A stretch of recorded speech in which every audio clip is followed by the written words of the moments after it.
Ni'n darllen heddiw yn 1 Samuel 14. 1 Samuel 14. Oedd Aaron yn darllen yn pregethu wythnos diwetha ar Jonathan a'i sorti bach gyda'i ei was yn cario ei arfer gyda fo. A dyn ni'n mynd ymlaen i weld beth ddigwyddodd gyda gweddill y byddin ar y diwrnod hynny wedyn. Felly ni'n darllen 1 Samuel 14 yn dechrau yn adnod 24 ymlaen hyd diwedd y benod. 1 Samuel 14. Ond aeth yn gyfyng ar yr Israeliad y diwrnod hwnnw, oherwydd i Saul dynghennu'r pobl a dweud, melltigedig fydd o'r un sy'n bwyta'r tamaid cyn yr hwyr. Yr wyf am ddial ar fy ngelynion. Ac ni phrofodd yr un o'r bobl damaid. Daethant oll i goedwig lle roedd mêl gwyllt. A phan daethant yno a gweld llif o fel, nid estynodd neb ei law at ei geg am fod y bobl yn ofni'r llw. Nid oedd Jonathan wedi clywed ei dad yn gwneud i'r bobl gymryd y llw, ac estynodd y ffon oedd yn ei law a tharo i blaen yn diliau mêl, ac yna ei chodi at ei geg, a gloiwodd ei lygaid. Yna dwedodd un o'r bobl wrtho, y mae dy dad wedi gadael llw caeth ar y bobl, ac wedi dweud, melltigedig yw pob un sy'n bwyta tamaid heddiw. Ac roedd y bobl yn lluddedig. Atebodd Jonathan, y mae fy nhad wedi gwneud drwg i'r wlad. Edrychwr fel y gloiwydd fy lygaid pan profais mymryn o'r mêl hwn. Yn wir, pe ba'r bobl wedi cael rhyddid i fwyta heddiw o ysbail ei gylynion, ond i fyddai'r lladdfa ymysg y Philistiaid yn drymach. Y diwrnod hwnnw, trawyd y Philistiaid bob cam o Michmas i Adilon, bod y bobl wedi blino'n llwyr. Yna rhithrodd y bobl ar yr ysbail, a chymryd defaid ac ychen a lloi, a'i lladd ar y ddeiar a'i bwyta heb ei gweidi. Pan ddywedwyd wrth Saul, edrych, mae'r bobl yn pechu yn erbyn yr arglwydd wrth fwyta cig heb ei weidi. Dywedodd yntai, yr ydych wedi troseddu, roliwch yma garreg fawr ar unwaith. Yna dywedodd Saul, ewch ar frys trwy ganol y bobl a dwedwch wrthynt, doed pob un a'i ich neu a'i ddafad ata fi, a'i lladd yma a'i bwyta, rhaid i chi bechu yn erbyn yr arglwydd trwy fwyta cig heb ei weidi. Daeth pob un o'r bobl a'i ich gydag ef y noson honno i'w ladd yno. Felly, y cododd Saul allor i'r arglwydd, a honno oedd yr allor gyntaf iddo ei chodi i'r arglwydd. Yna, dywedodd Saul, awn ni lawr ar ôl y Philistiaid liw nos a'i hysbeilio hyd y bore, heb adael yr un ohonynt ar ôl. Dywedodd y bobl, gwna beth bynnag a fyny. Ond dywedodd yr offeiriad, gadewch i ni agosau yma at Dduw. Gofynnodd Saul i Dduw, os a fi lawr ar ôl y Philistiaid, a roed i hwy yn llaw Israel? Ond ni chafodd ateb y diwrnod hwnnw. Yna dywedodd Saul, dewch yma holl ben teuluoedd y bobl, a chwiliwch i weld, a gael gweld ym mhle mae'r pechod hwn heddiw. Oherwydd cynwired y bod yr arglwydd yn fyw, yr un a waredodd Israel, hyd yn oed pe byddai fy mab Jonathan bydd rhaid iddo farw. Ond ni ddywedodd yr un o'r bobl wrtho. Yna dywedodd wrth yr holl Israeliad, safwch chi ar un ochr a minnau a mab Jonathan ar yr ochr arall. A dywedodd y bobl wrth Saul, gwna fel y gweli'n dda. A dywedodd Saul wrth yr arglwydd, Duw Israel, pam nad atebus dy was heddiw? Os yw'r camledd hwn yn fi neu'n fy mab Jonathan o arglwydd Duw Israel, ro Urim. Ond os yw'r camredd hwn yn bobl Israel, ro Twmim. Dalwyd Jonathan a Saul, ac aeth Israel yn rhydd. Dywedodd Saul, bwriwch goelbren rhwng o fi a mab Jonathan, a dalwyd Jonathan. Yna dywedodd Saul wrth Jonathan, dwed wrthyf beth a wneithost. Eglurodd Jonathan iddo a dweud, dim ond profi mymryn o fel ar flaen y ffon oedd yn fy llaw. Dyma fi, rwy'n barod i farw. Atebodd Saul, fel hyn y gwna Duw i mi a rhagor os na fydd Jonathan farw. Ond dyma'r bobl yn dweud wrth Saul, a gaeth Jonathan farw ac yntau wedi ennill y fuddugoliaeth fawr hon i Israel, pell y bo, cyn wired a bod yr arglwydd yn fyw, ni chaiff blewyn o wallt ei ben syrthio i'r llawr, gyda Duw y gweithiodd ef y diwrnod hwnnw. Prynodd y bobl rhyddid i Jonathan a ni fi farw. Dychwelodd Saul o ymlid y Philistiaid ac aeth y Philistiaid adre. Wedi Saul ennill y frenhiniaeth ar Israel, ymladodd a holl elynion o'i amgylch, Moab, yr Amoniaid, Edom, brenhinodd Soba a'r Philistiaid, a'i darostwng ble bynnag yr ai. Gweithredoedd yn ddewr, trawodd yr Amaleciaid, a rhyddhaodd Israel o law i gormeswyr. Jonathan, Isfi a Malacusa oedd meibion Saul. Enw'r hynaf o'r ddwy ferch oedd Merab, a'r enw'r ieuaf oedd Michael. Ahinoam, ferch Ahimas, oedd gwraig Saul, ac Abner, fab Ner, ewythr Saul, oedd pennaeth ei lu. Yr oedd Cys tad Saul a Ner tad Abner yn feibion i Abiel. Bu ryfel carled yn erbyn y Philistiaid holl dyddiau Saul. Ac os gwelai Saul w'r cryf a dewr, fe cymerau ato. Amen. Fi'n siŵr bod gyda chi rhywbeth sydd yn gysur i chi, falle rhyw rhaglen dyledu neu rhyw lyfr. Chi'n darllen o dro ar ôl tro, falle bod chi'n gwybod beth sy'n digwydd. Mae fi ystyriol yn licio gwylio The Office USA. Fi ddim yn fan o Ricky Gervais, felly ni ddim yn gallu dioddef yr un Prydeinig, ond ar y funud, ni'n ail-wylio trwy'r amser lle maen nhw'n trio dewis pennaeth newydd neu manager newydd ar gyfer y swyddfa. A mae'n chydig bach o comedy of errors. Mae bob un manager newydd rhywsut yn waeth na'r un blaenorol. Yn anffodus, yn y darn yma o'r Beibl, dyn ni yn yr un math o adran, lle mae managers newydd yn cael eu dewis ar gyfer wlad Israel, a maen nhw'n i weld yn mynd yn waeth na'i gilydd. Mae hwn yn dechrau yn ôl yn llyfr y Barnwyr. Nôl yn llyfr y Barnwyr, lle mae'r Israel, maen nhw yn byw yng Ngwlad yr Iddewyd, ond does gyda nhw ddim brenin. A mae cylch yn digwydd tro ar ôl tro, lle mae Israel yn anghofio am yr arglwydd ac yn syrthio i mewn i bechod. Yna mae rhyw cenedl eraill neu rhyw byddin arall yn dod a gormesu'r wlad. Ac mae'r bobl yn galw allan ar yr arglwydd, mae'n clywed ac yn danfon barnwr i'w achub nhw o'r sefyllfa, ac yna mae'r barnwr yna'n arwain Israel am ychydig.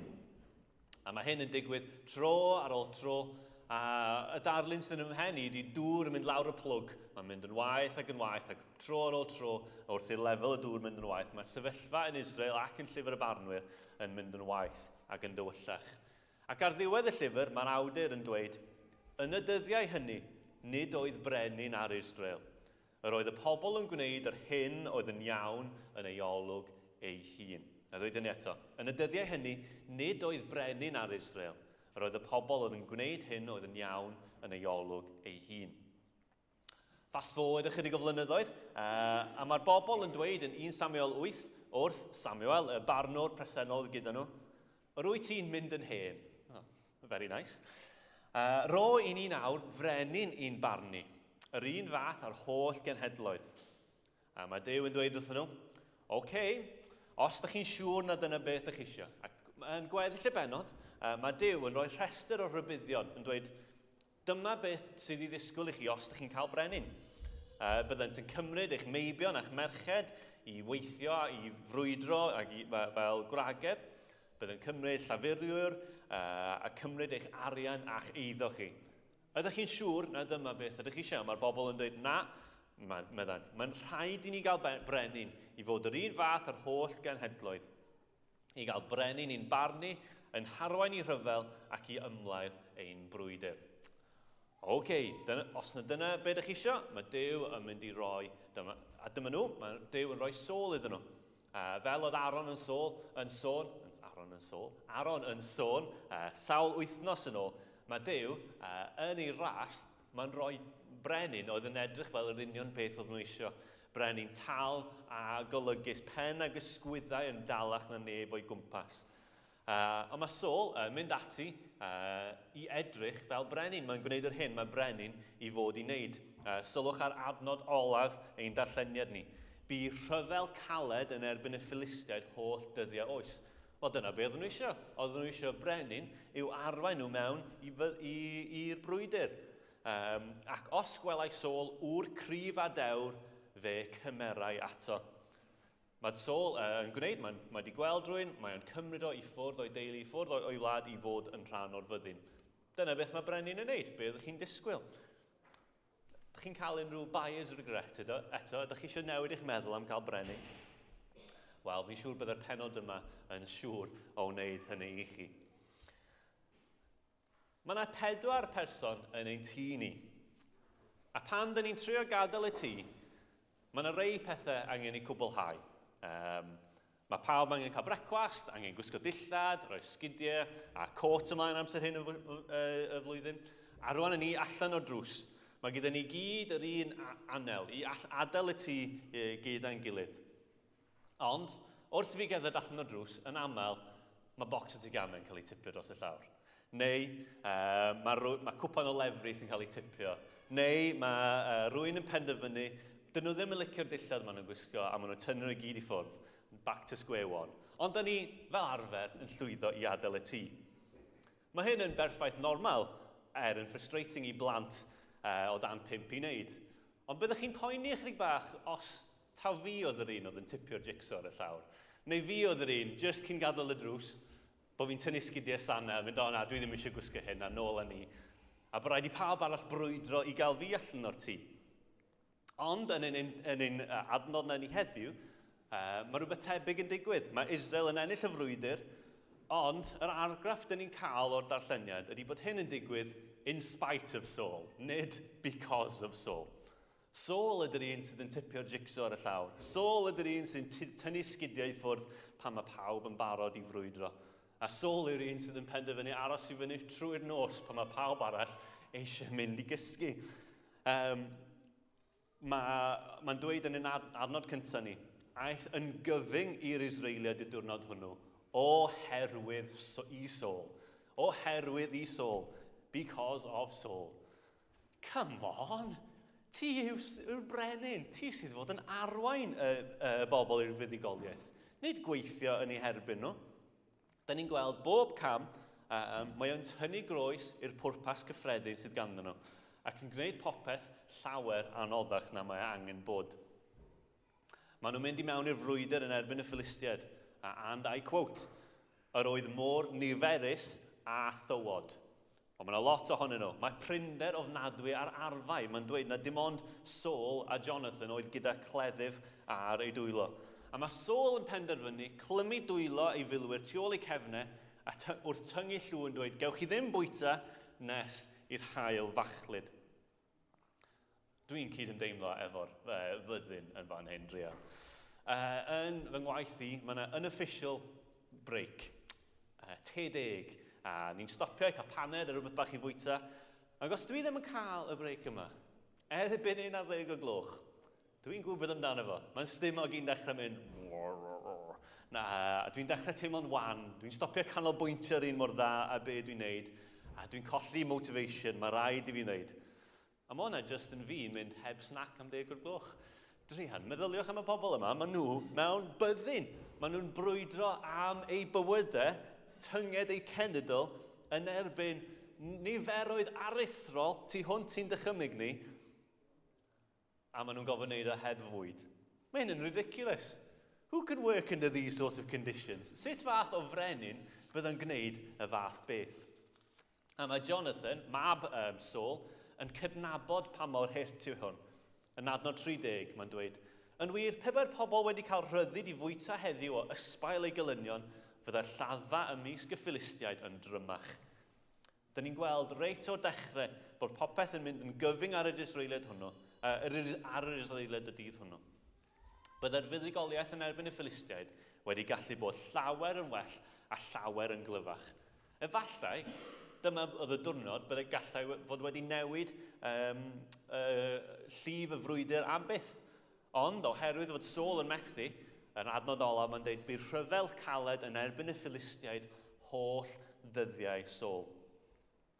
A wedyn, ar ôl i'r haul fachlyd, mae'r fyddin o'r diwedd maen nhw'n cael rhyddid i fwyta. Ond mae'r pobl, maen nhw mor desperate i fwyta, maen nhw mewn gymaint o frys, dyn nhw ddim yn dilyn y canllawiau sydd wedi gosod ar eu cyfer nhw. Maen nhw ar sut i ladd a weidi anifeiliaid. A fel mae'n dweud yn Deuteronomium 12:23. Ond gofalwch beidio a bwyta'r gwaed, oherwydd y gwaed yw'r bywyd, ac nid wyt i fwyta bywyd gyda'r cig. Ni chei i fwyta, yr wyt i'w dywallt fel dŵr i'r ddeiar. A mae gweithredoedd Saul nid yn unig yn achosi i'r frwydr i beidio a fod mor llwyddiannus ag y gallai fod, mae wedi achosi i'r bobl syrthio i bechod. Mae ei lw ffôl yn rhoi pobl mewn lle anodd, lle maen nhw'n bwyta yr anifeiliaid heb ei gweidi. Dydy hwn yn amlwg ddim yn golygu bod y bobl yn ddieog o'i camwydd, yn amlwg ni dal yn gyfrifol am ein gweithredoedd ni hynny. Ond ar yr un pryd, mae'r arweinydd sydd wedi achosi'r sefyllfa yn cael ei beirniadu yn gryf. Mae Iesu yn sôn yn Matthew am byddai'n well, os byddai unrhyw'n yn achosi rei lleiaf hyn i bechu, byddai'n well iddyn nhw gael ei taflu'r môr gyda'r carreg mawr. Mae yna goblygiadau ar y bobl ac ar Saul yn fan hyn. Ar ôl machlud yr hael, ar ôl i bawb cael bwyta, mae syniad nesaf Saul yn dod i'r amlwg. O be am i ni gario ymlaen i ymladd yn erbyn y Philistiaid nes y bore? Falle bod Saul yn meddwl, oedd hwnna yn bach yn dwp. Falle o'n i yn rhy sydyn yn neud y llw yna. Gallwn ni dal cael y fuddugoliaeth o'n i'n gallu, a o'n i'n cario ymlaen i frwydro hyd nes y bore. Let's keep this party going, falle mae'n meddwl. Ond Saul, read the room. Mae'r bobl fan hyn wedi cael ei ddisgrifio yn llyddedig neu mor wan yn Beibl.net. Ac yn adnod 28 mae'n dweud bod nhw wedi blino yn llwyr, yn 31, sori. Roedd nhw mor llwglyd, roedd nhw'n barod i fwyta cig oedd bron yn amrwd heb ei goginio yn ôl y canllawiau. A peidiwch â camdeallu, sy'n byd yn wrong gyda steak chydig bach yn re. Nath Mark neithiwr, a nes i gael peth o'r biltong oedd wedi dod o De Affrica. A heb i goginio, ond, rai fi ddeud. It was very good, wasn't it, Mark? Very good biltong. Sy'n byd yn bod gyda bwyta steak chydig bach yn re, ond ar y cyfnod hwnnw, roedd yr arglwydd wedi rhoi canllawiau iddyn nhw ar sut i fwyta. Byddai'r rhain wedi bod mor ynghlwm yn y diwylliant, bydda gwneud fel maen nhw'n gwneud fel hyn, bwyta gyda'r gwaed wedi bod yn faux pas eitha anferthol, bron fel cerdded o gwmpas heb wisgo trwsys. Ti'n gallu gwneud o, don't get me wrong, ond it just isn't the done thing. Mae'r pobl yn gweithredu fel hyn mewn ffordd bydda yn gwneud nhw yn fwy debyg i anifeiliaid nag i phobl Duw. A dyma'r bobl mae Saul yn meddwl bod yn syniad da i wthio nhw yn bellach ymlaen. Beth yw 8 awr arall o frwydro rhwng ffrindiau? Pam ydych chi'n eistedd i lawr? Ydych chi wedi cael snack bach? Mae rhaid bod chi'n barod i fynd unwaith eto. Oedd dad fi'n dweud pan o'n i'n iau, when you're in a hole, stop digging. Pan o'n i'n darllen hwn, dyma o'n i eisiau dweud wrth Saul. Saul, you're in a hole, stop digging. Stopio gna pethau yn waith. Ro'r rhaw i lawr, Saul fach. Yn adnod 36, mae'r offeiriad yn llwyddo camu mewn ac yn dweud wrth Saul, yn darbwyllo fo rywsut, yn annog o i glosio at yr arglwydd maen nhw'n dweud. Falle rhyw ffordd sytl o gofyn am hwy bach i'r bobl, roi reprieve iddyn nhw. Ffiw, does ddim rhaid iddyn nhw gario ymlaen trwy'r nos yn brwydro am ei bywydau. Mae'r diwrnod yma wedi dod i'r ben. Mae'r brwydr wedi dod i ben yn erbyn y Philistiaid. Maen nhw wedi cael eu gwthio allan o'r tir, maen nhw wedi ennill sawl aelod o'r Israeliad oedd wedi mynd drosodd at y Philistiaid, a hefyd wedi derbyn llwyth o ysbail. Gallai fod wedi mynd yn well? Wel, wrth gwrs y gallai. Ond ar y cyfan, dyw hwn ddim yn lle rhy wael i adael pethau. Dwi'n dychmygu'r Israeliad ar y pwynt hyn yn mynd, ffiw, dyma ni, allai agor carref ysgidiau, falle allai roi fy mhen i lawr am ychydig bach a setlo lawr am y nos. A mae Saul yn gofyn am arweiniad gan yr arglwydd. Ond does dim yn dod. No big deal falle. Chi'n meddwl, os chi'n cofio yn ôl i wythnos diwetha, mae Saul yn adnod 19 yn yr un benod, mae Saul yn gofyn am arweiniad gan yr arglwydd.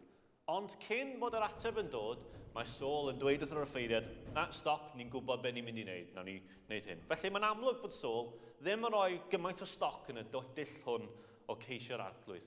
Os oedd yn barod i stopio o'r blaen, pa ots ydi o os di o ddim wedi cael ateb tro hyn. Ond, yn groes i disgwyl, mae Saul yn mynd yn wyllt gacwn. Mae'n mynd yn ganryll, eisiau gwybod beth sydd wedi mynd ymlaen.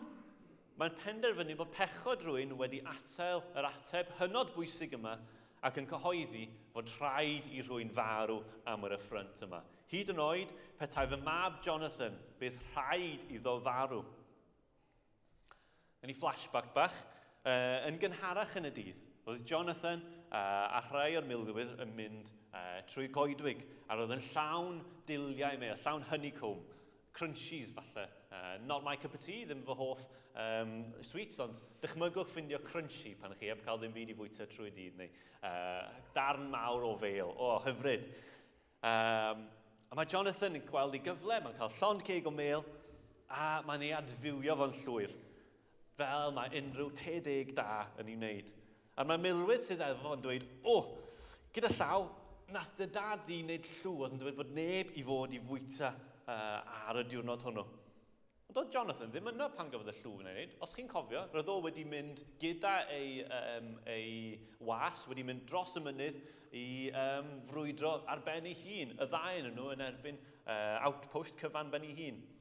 Ond dyma ni, mae Jonathan wedi bwyta yma, wedi mynd yn erbyn be oedd Saul wedi dweud. Ond nôl â ni at yr amser yna oedd ni wedi cyrraedd. Saul yn dweud bod yn mynd i ladd Jonathan o pethau wedi wneud unrhyw beth yn wrong.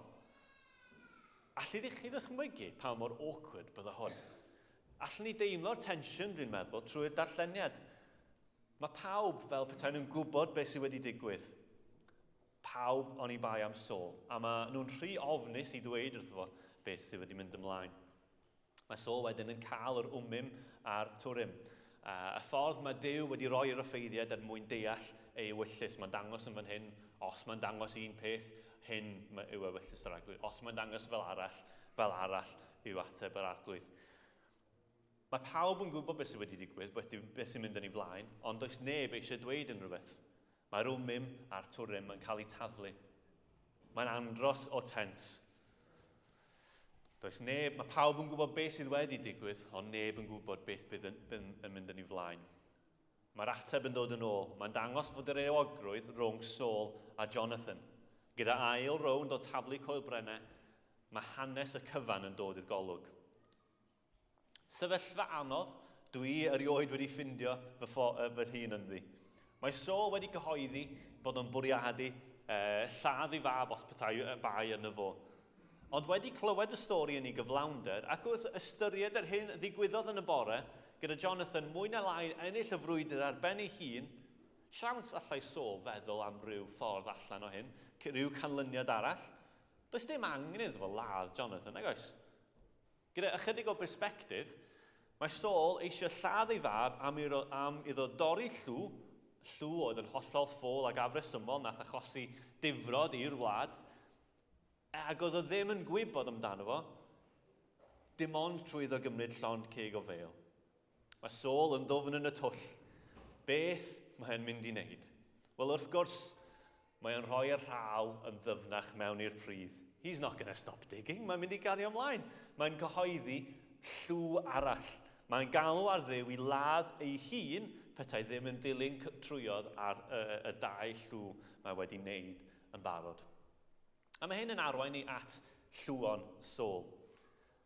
Mae'r geiriadur yn disgrifio llw fel, fi'n jyst yn sylwi bod hwn ddim yn mynd i weithio, ond ni'n mynd i wneud joc am llw a llwy, ond mae gymaint o bobl yn cael cyfieithu, bydd y joc llw yw y faw a llwy yw spoon yn Gymraeg. Ni'n mynd i wneud joc yn cydros i'r rhwngthyn nhw. Ond dyna ni, diolch Geraint am mydlo trwy'r cyfieithu. Llw yn y geiriadur yw datganiad difrifol gan alw ar Dduw neu ryw berson neu wrthych cysegredig yn dyst i wirionedd yr hyn a ddywedir. A falle yn eich Beibl chi, mae teitl ar yr adnodau hyn, rhywbeth tebyg i llw anoeth Saul. Ond gwelwn ni, a tri achlysur yn yr adnodau hyn, mae Saul yn tyngu llw. Adnod 24.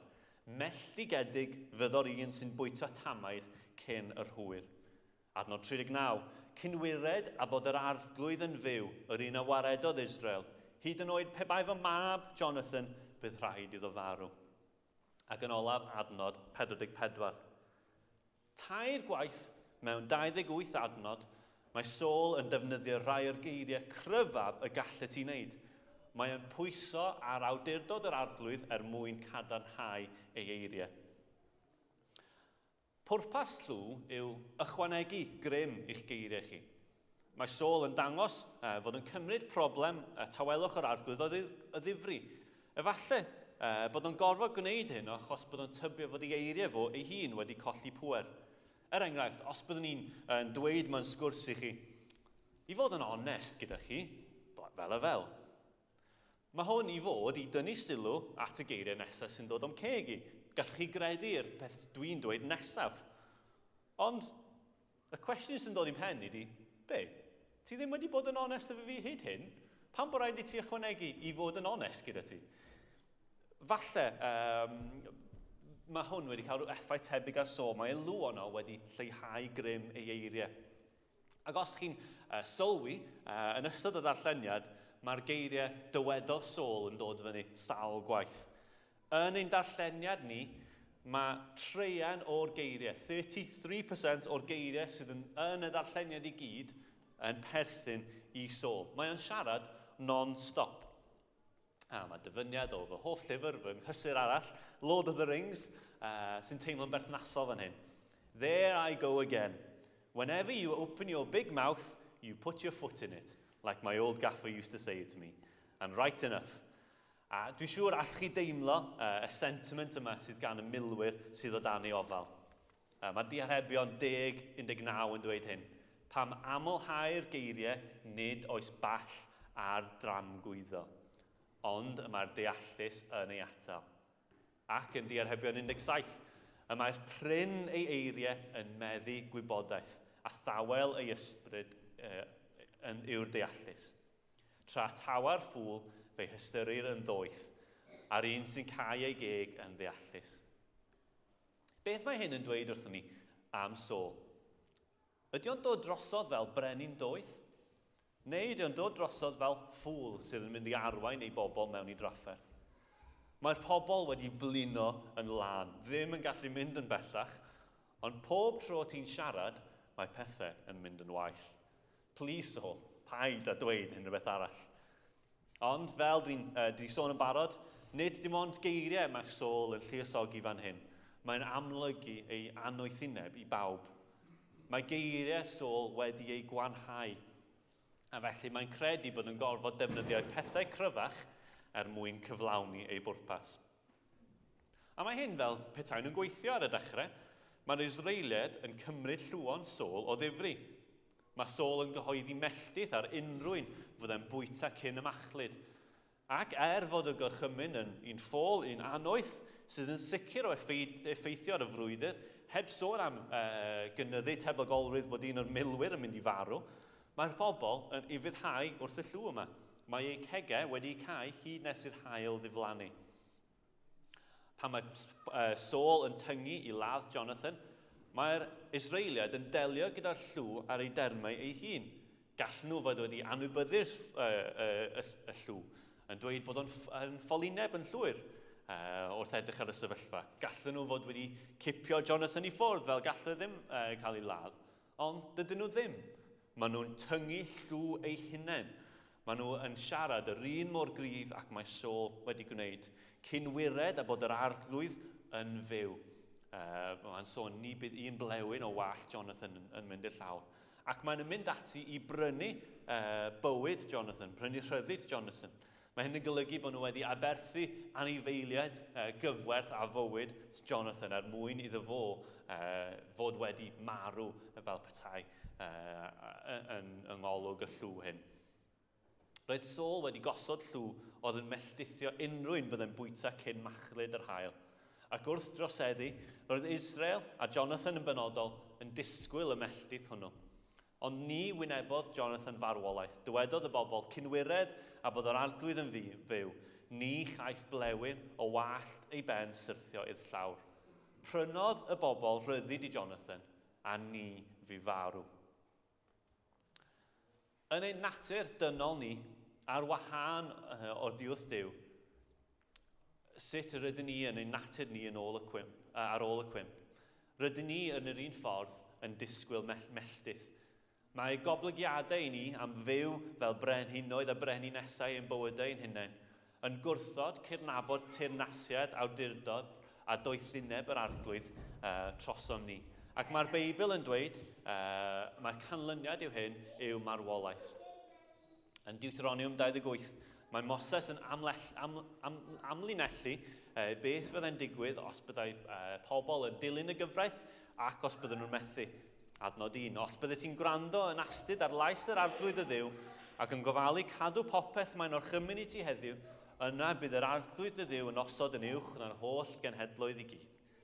Ac os na wrando ar lais yr arglwydd y Dduw, yn adnod 15 wedyn, i ofalu cyflawni ei holl orchmynion a'i ddeddfau, y rhai wyt ti wedi roi iddynt heddiw, yna fyddaw i thran yr holl felltithion hyn. A mae'n mynd ymlaen i amlinellu nhw. Mae melltith yn dod ar sawl sydd ddim yn dilyn ofynion y gyfraith.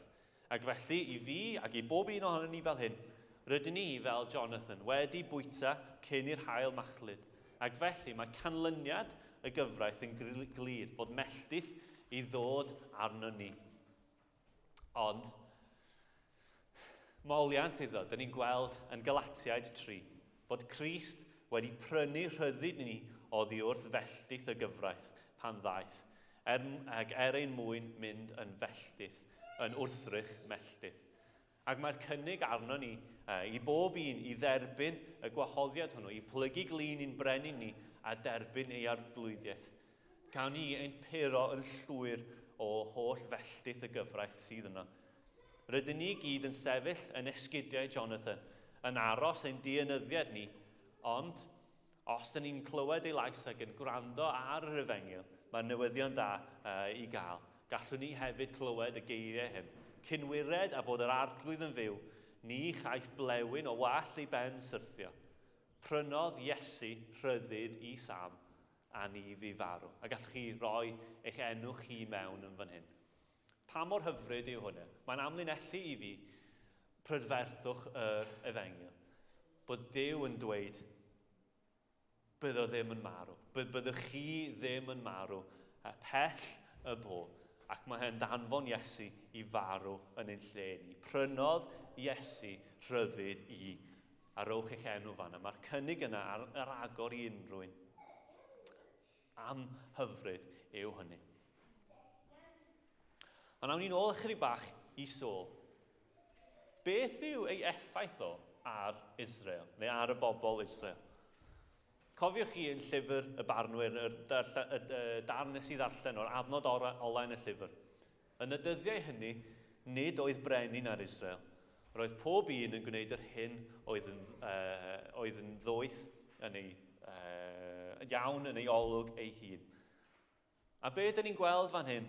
Ar y ddwy achlysur, mae'r pobl yn ymateb i Saul gan dweud, gwna beth bynnag y fyny, ac yno gwna fel y gwely'n dda. Roedd y pobl yn fodlon dilyn Saul, yn fodlon gwneud beth oedd yn iawn yn ei olwg yntau, hyd nes bod pethau yn mynd yn rhy bell. Maen nhw'n torri ar dilyn ei brenin ar ddiwedd y darn. Mae'r Israeliad wedi cefnu ar ddilyn geiriau, hyd yn oed llwon Saul, ac unwaith eto yn gwneud beth oedd yn iawn yn ei llyged ei hunain. Ar y digwyddiad yma, mae'n troi allan i fod y peth iawn i wneud, ond ni'n gweld yn y gorffennol, doedd y pobl ddim oedden nhw ddim cweit mor dda am dewis a gweld beth oedd yn dda i wneud. Dychmygwch fyw trwy'r cyfnod yma. Taith emosiynol o ddim brenin a popeth ar chwael. Y gobaith bod brenin yn mynd i ddod a gwella popeth. Ddim fel oedd popeth gynt yng nghyfnod y barnwyr. A wedyn mae'r brenin yma yn sabotasio ei fyddin ei hun a ceisio cosbi a ladd yr unig person oedd wedi gwneud unrhyw beth da ar y diwrnod hwnnw. Mae ymdriniaeth o air yr arglwydd yn eratic at best ac mae'n ei ddistyrio'n llwyr ar y gweithau. Ac erbyn y diwedd, mae'n teimlo bod y bobl wedi gofod cymryd rheolaeth o'r sefyllfa oedd wedi mynd yn hollol wallgo gyda'r brenin yn ceisio lladd ei fab ei hun. Beth yw'r gobaith ar gyfer y bobl hyn? Mae'r pennod yma yn dangos Saul fel brenin ffeiledig iawn. Ond dyn ni ddim yn gweld llawer yn well yng ngweddill tudalennau'r Beibl. Mae bob brenin sydd yn ei olynu, bod nhw falle gyda potensial ac yn edrych yn dda mewn un ffordd, maen nhw gyd yn syrthio ac yn methu dilyn y dasg o arwain pobl Dduw yn ffyddlon ar hyd ei oes. Gyda y goreion yn syrthio'n bryn, mae'n rhaid mynd at Iesu ei weld sut mae brenin cyfiawn yn edrych. Ond wrth i ni edrych ar disgwyliadau brenin mae Duw yn rhoi ar ei bobl yn 1 Samuel 8, dydy Iesu ddim yn edrych yn debyg iawn i frenin. Dydy o ddim yn cymryd ein meibion ni na'n merched ni. Dydy o ddim eisiau ein eiddo ni. Dydy o ddim eisiau ein arwain ni mewn i frwydrau yn erbyn gledydd gerllaw. Dydy ei frenhiniaeth ddim be allwn ni alw yn orthodox. Dydy o ddim beth dyn ni'n disgwyl. Gafodd o ddim ei eni mewn i safle o urddas a pharch. A pha brenin arall oedd yn mynd at yr isaf yn y gymdeithas yn gyson. Dyma y frenin allwn ni ymddiried ynddo, oherwydd dydy o ddim byd tebyg i unrhyw frenin sydd wedi dod o'i flaen. Ac os edrychwch chi ar ei frenhiniaeth ac ar y pobl oedd yn ei ddilyn, mae'n ei codi nhw o bob cornel o gymdeithas, y tlawd, y cyfoethog, y rei oedd wedi taflu allan, yr terfysgwyr, bob math o bobl gwahanol. Ac mae'n enid cyn gymaint o ffyddlondeb ynddyn nhw. Maent yn fodlon dilyn i'r eithaf, gyda rhan fwyaf nhw yn cael ei merthyru dros y deyrnas. Dydy o ddim yn frenin sy'n cymryd ganddo ni. Ddim yn gweld ni fel pobl, fel subjects, fel rheini i weidi yn sych. Yn hytraf, mae'n ein caru nhw ac yn ein caru ni i'r eithaf. Mae o'n frenin llawer gwell. Brenin da a chyfiawn. Aeth yr holl ffordd i'r bedd yn ein lle ni. Cafodd Jonathan ei brynu'n rhydd gan yr Israeliad ar y diwedd. Ond oedd neb mewn lle i brynu Iesu'n rhydd. Dyma'r Iesu pan gafodd y cwestiwn i godi, chwiliwch a gweld ym mhle mae'r pechod hwn heddiw. Dyma fo yn sefyll yn y bwlch. Aeth Israel, aeth ei bobl yn rhydd a cymrodd Iesu yn ei le. A jyst un pwynt olaf fi eisiau rhoi cyn i ni gloi. Mae addewidion Iesu yn hollol wahanol i llwon Saul. Os awn ni edrych ar ffolineb Saul gyda llwon mae'n rhoi, mae Iesu hefyd yn siarad gyda'i bobl. Ac dyn ni ddim yn gweld Iesu yn defnyddio yr un geirfa llw a Saul. Dydy o ddim yn tyngu at pŵer sydd yn gryfach ganddo fo. Does dim angen iddo wneud, nag oes. Does dim awdurdod sydd yn uwch na'r awdurdod sydd gan Iesu. Fo sydd gyda'r awdurdod pennaf yn y greadigaeth. A felly, allwn ni gymryd bob addewid mae Iesu'n dweud fel rhywbeth fydd yn hollol sicr o ddigwydd. Roedd Saul yn disgwyl i'r sawl oedd yn brwydro ar ei ran fynd heb bwyd a diod, yn risgo ei bywydau mwyn teyrnas Saul. Nid felly Saul, mae'n sicrhau fod gan pawb ddigon ar gyfer y gwaith.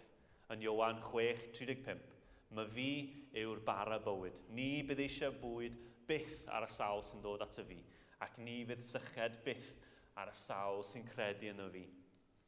Roedd Saul eisiau i'w fyddin blinedig gwan i barhau i frwydro drwy'r nos, ond nid felly Iesu. Mathew 11:28.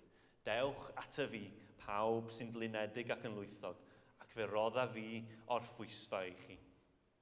A pan oedd ei statws personol gyda Duw wedi ei fygwth, roedd Saul yn fodlon lladd mwyn datrys y broblem. Nid felly Iesu. Pan oeddwn ni wedi gwahanu oddi wrtho oherwydd ein pechod, daeth Iesu ein plith ag i achub ni.